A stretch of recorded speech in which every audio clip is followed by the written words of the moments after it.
fenomenologi.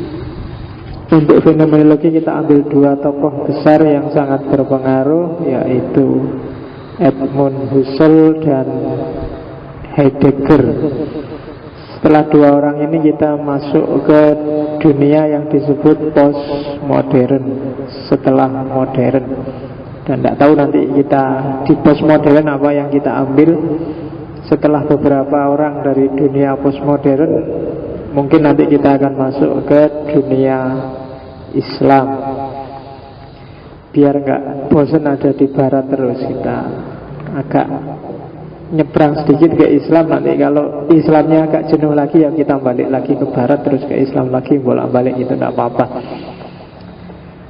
Yang penting ya belajar filsafat itu pertama-tama ya harus diambil hikmahnya untuk dirinya sendiri. Perubahannya harus tampak pada person.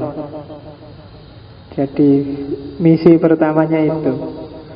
Rugi kalau teman-teman belajar filsafat hanya sekedar untuk dipahami, diingat-ingat, dihafalkan, atau hanya buat diskusi. Karena tujuannya filsafat itu wisdom. Dan itu harus tampak perbedaannya. Setiap tokoh, setiap aliran, setiap klaster ide itu pasti ada relevansinya dengan hidup kita. Tinggal bisa ngambil pelajaran apa enggak. Biasanya orang lebih sibuk lihat mana kelemahannya terus buat dikritik. Iya, level itu ya pasti kita akan ketemu. Cuma pertama-tama kalau bahasa agamanya carilah hikmahnya. Itu yang bikin dulu para filosof Islam generasi awal menyebut bahwa filsafat itu nama lain dari hikmah.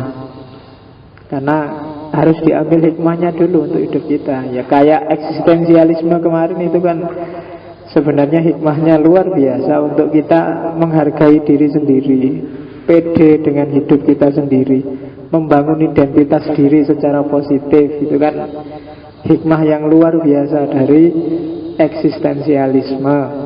Nanti fenomenologi pasti juga banyak hikmahnya. Apalagi fenomenologi ini jadi ambang pintu untuk kita masuk ke dunia nanti yang disebut postmodern.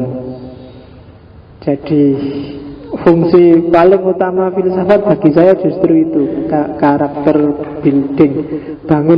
Bangunlah pribadi kita sesuai dengan apa yang dikejar selama berabad-abad oleh para filosof. Karena dunia kita hanya akan berubah kalau setiap orang mau berubah.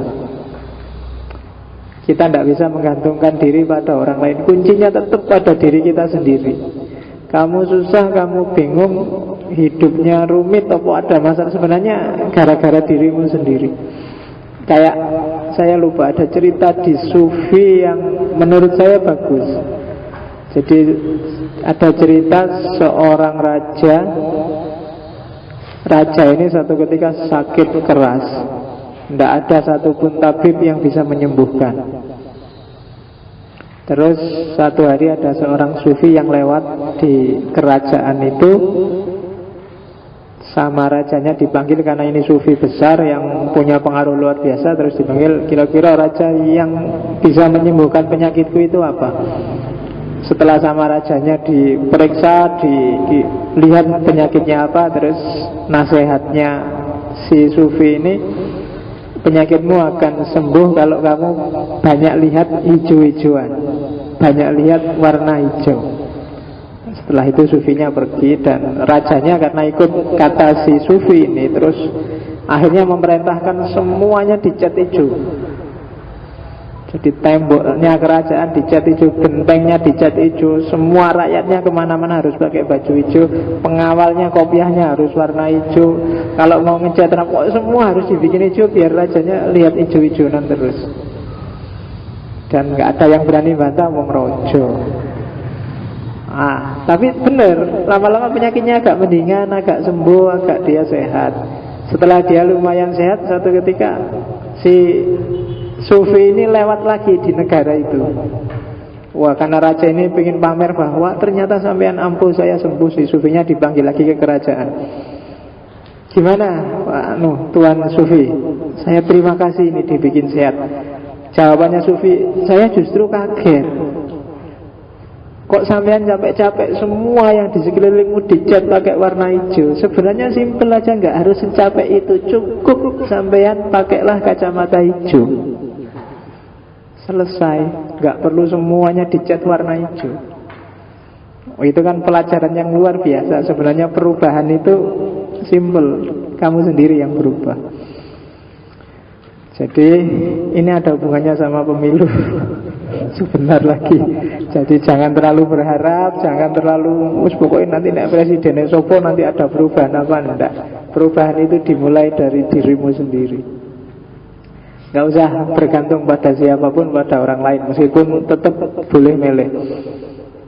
Hukumnya mubah. Jadi boleh milih, boleh enggak, itu hakmu. Cuma yang wajib adalah ubahlah dirimu biar hari ini lebih bagus daripada kemarin, dan besok lebih bagus lagi. Hanya logika seperti ini sering tidak jalan, karena yaitu tadi kita terjebak oleh banyak hal. Kemarin di eksistensialis kan kelihatan apa saja yang menjebak kita. Setelah kita bebas dari banyak gungkungan di eksistensialis, malam ini kita masuk ke fenomenologi.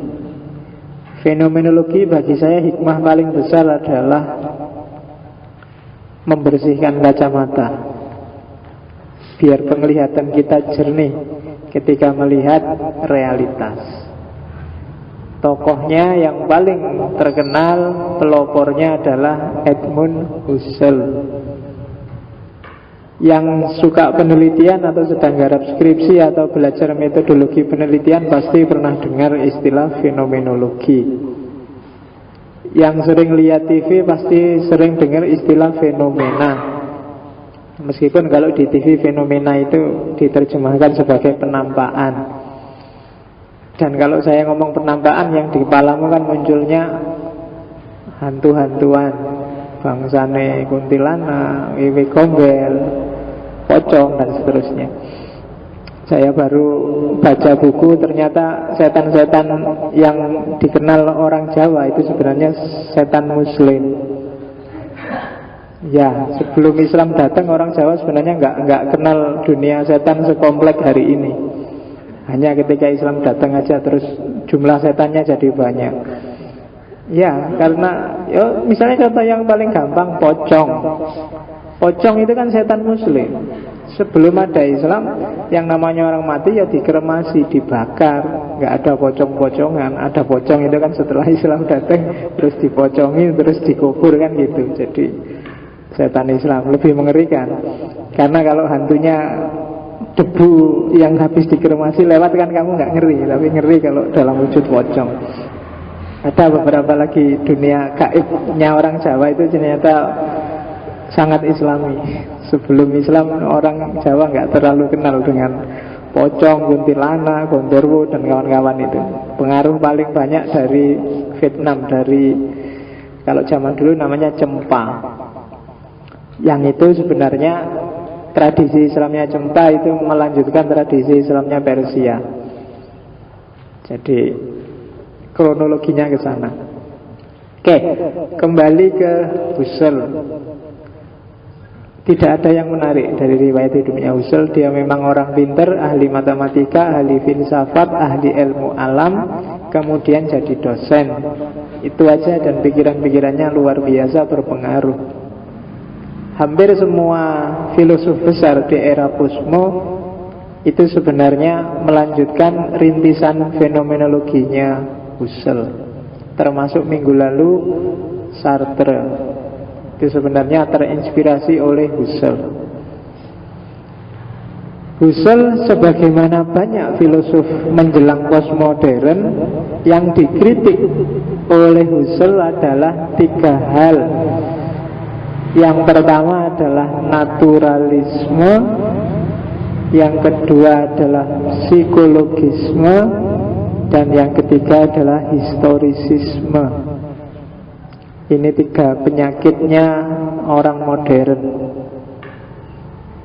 Sebenarnya paradigma naturalistik, paradigma psikologistik, paradigma historisistik itu paradigma yang hari ini hidup subur di Indonesia. Sistem pendidikan kita tekanannya sebenarnya pakai 3 model itu, atau bahkan cuma 1 model naturalis. Kita di pendidikan di Indonesia hari ini itu biasanya tekanannya yang dipercaya adalah cara berpikir yang rasional dan empiris, yang masuk akal dan ada faktanya.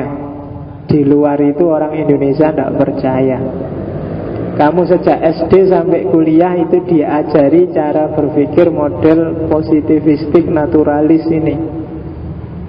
Bagi kamu yang benar adalah yang masuk akal atau yang ada faktanya. Bahkan agama pun kadang-kadang ya kamu hanya percaya yang masuk akal saja dan yang ada faktanya saja. Bahkan ada alam namanya alam gaib. Alam gaib itu kan nggak ada faktanya, juga sering-sering nggak masuk akal, tapi juga kamu paksa biar ada faktanya.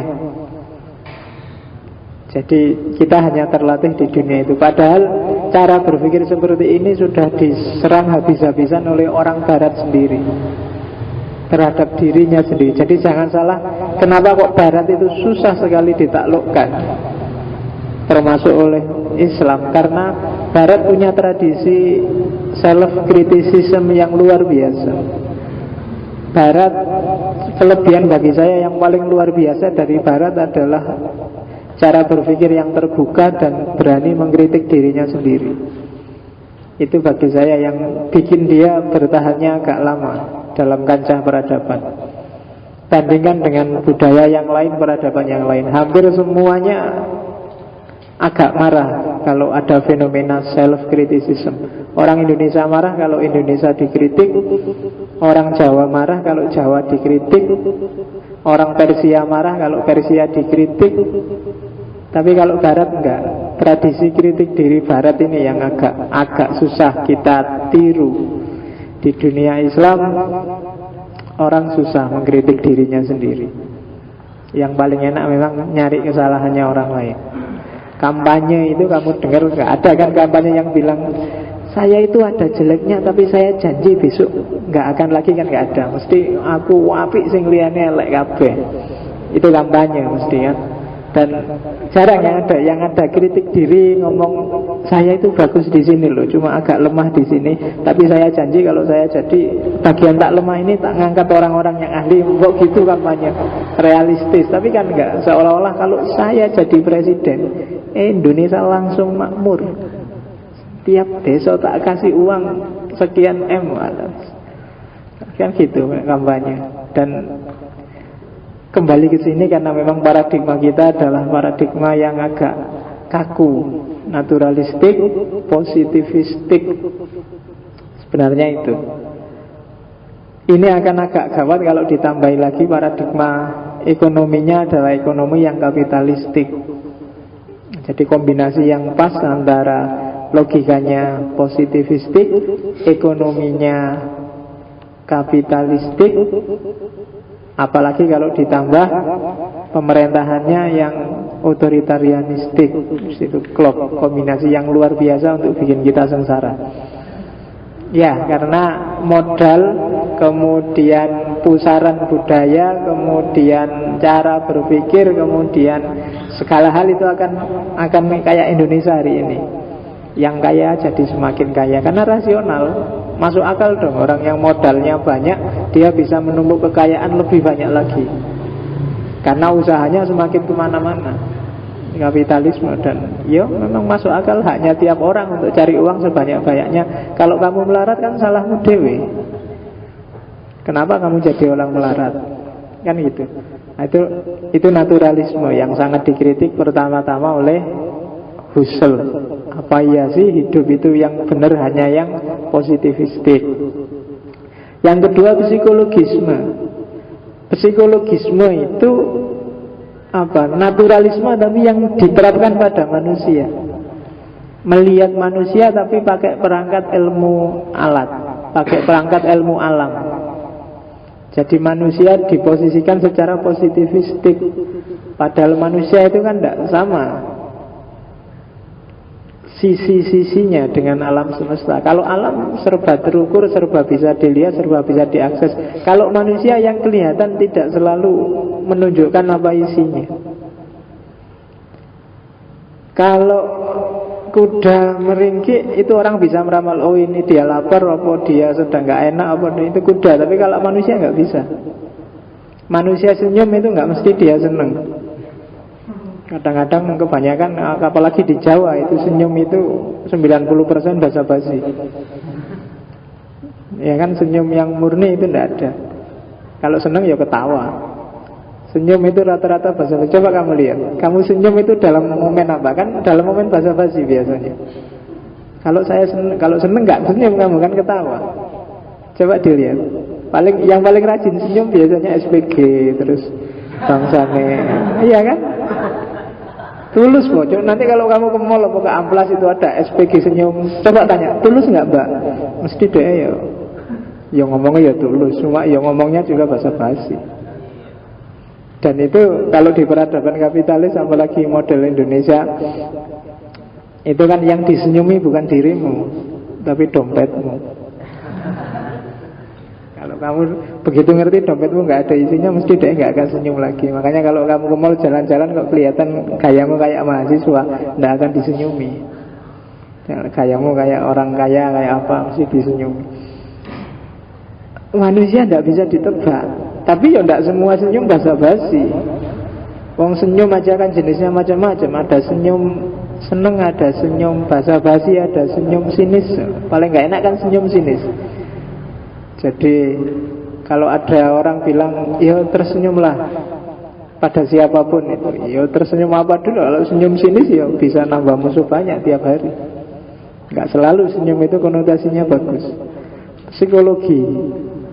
Psikologisme, biasanya orang menyebutnya psikologi yang behavioristik. Jadi melihat manusia kayak mesin, kayak alam. Oh, kalau bayi itu usia di bawah 1 tahun, kesenangannya adalah kalau ibunya ada, atau kesenangannya hanya sifatnya fisik untuk memenuhi fitrahnya untuk tumbuh. Kalau sudah agak besar dikit, sekitar umur-umur SD, itu dia sudah mulai sosialisasi. Kesukaannya adalah sama teman-teman yang sesama jenis. Nanti kalau sudah ABG sekitar belasan tahun, yang bikin dia seneng itu teman-temannya yang lawan jenis, mulai kenal lawan jenis, mulai SMS-an sama pacarnya, mulai kenal mana cakep, mana jelek. Kemudian itu diramal seperti itu kalau behaviorisme. Sementara kalau kritiknya Husserl, apa ya sih manusia seperti itu? Hari ini anak SD itu jangan salah, SD kemarin katanya Bu Risma di Surabaya itu ternyata pelanggannya Doli yang umur 60 ke atas itu anak-anak SD. Nggak nyambung kan pikiranmu, kamu aja nggak pernah. Anak-anak SD yang kecil-kecil itu mungkin nggak tahu gimana triknya sampai bisa masuk ke sana. Ya karena yang 60-an, yang umur-umur tua itu kan sudah nggak punya pelanggan dan memanfaatkan anak-anak SD itu. Murah itu, 1.000-2.000. Loh, katanya begitu memang. Jadi 1.000-an loh kamu untuk gratis. Parkir aja sekarang nggak boleh, 1.000. Itu di sana. Anak SD, kalau secara psikologi belum saatnya dia mikirnya belum ke sana harusnya. Harusnya masih mikir main-main. Tapi sudah bisa mikir ke sana. Sudah ada kasus perkosaan, sudah ada kasus anak SD. Betul. Umur-umuran kamu ini harusnya sudah. Nah kan itu kalau psikologi perkembangan seumurmu mahasiswa ini mungkin sudah waktunya mikir masa depan. Sudah waktunya mikir kapan kawin, sudah waktunya mikir pekerjaan, mulai mikir produktivitas dirinya. Kalau yang belum itu Pak, saya masih belum mikir apa-apa, masih santai aja, masih ada. Nah, secara behaviorisme kamu nggak normal. Harusnya kamu sudah mikir, kok belum mikir, ya berarti tidak normal. Itu nanti yang dikritik oleh seorang tokoh postmodern namanya Foucault. Janjane normal tidak normal, waras atau tidak waras, itu bikinannya masyarakat. Dan itu sesuai dengan Ronggo Warsito. Kalau semua orang edan, maka yang tidak edan itulah yang akan dianggap edan. Jadi hati-hati, apalagi zaman hari ini, kamu gak jelas beda wong waras sama orang edan, gak jelas. Itu kalau kadang-kadang orang kan kalau nggak ikut arus jadinya nggak up to date, nggak. Sekarang hari ini kalau ada tiba-tiba ada mahasiswa bilang, Pak, saya nggak ngerti Pak Facebook itu apa, aneh nggak dia? Bagi kamu kan aneh ada mahasiswa nggak ngerti Facebook, nggak ngerti internet, kamu anggap kuper besok, padahal mungkin dia yang selamat, mungkin dia yang justru jernih cara berpikirnya. Tapi bagi kamu kan dia nggak normal. Jadi normal dan tidak normal itu, kalau katanya Foucault, itu sebenarnya kesepakatannya masyarakat, termasuk orang gila. Kalau orang gila di pinggir jalan itu kenapa kok dia dianggap gila? Karena dia minoritas. Coba kalau semua orang kayak yang di pinggir jalan itu, dan hanya kamu yang pakai baju, kamu yang tidak normal. Loh iya kan? Di Inggris itu ada kampung namanya kampung nudis. Kampung nudis itu kampungnya orang yang tidak pakai baju. Begitu masuk ke sana kamu harus nyopot baju telanjang bulat. Kalau enggak kamu akan dianggap enggak normal, dilihatin orang banyak. Jadi begitu kamu masuk pakai jaket kayak gini, masuk ke sana, semua orang ngeliatin kamu. Kok ada orang pakai jaket enggak normal? Karena semua yang lain telanjang. Jadi waras dan tidak waras itu ternyata ada sisi kesepakatannya. Oke, psikologisme. Apa iya sih manusia itu bisa dihitung secara eksak seperti psikologisme? Jadi antinaturalisme, antipsikologisme, dan yang ketiga sebenarnya kutub yang berseberangan dengan naturalisme, yaitu historisisme. Historisisme itu orang yang serba subjektif. Apa-apa itu kan historis, apa-apa itu ya tergantung cara kita melihat, apa-apa itu ya tidak mesti tergantung penghayatan kita, apa-apa itu ada, ini namanya historisisme. Itu juga dikritik oleh Husserl. Masa iya sih tidak ada yang objektifnya sama sekali? Apa iya sih hidup kita ini subjektif semua? Apa ya bisa kita hidup dengan asumsi segalanya subjektif? Atau kebalikannya, apa ya kita bisa hidup dengan asumsi semuanya objektif, seperti naturalisme. Jadi dua kutub inilah nanti yang dikritik oleh Husserl. Secara umum dia mengkritik nanti ketemunya bahwa ya ada sisi subjektifnya, ya ada sisi objektifnya. Dan itu nanti dia sebut fenomenologi. Kita lihat.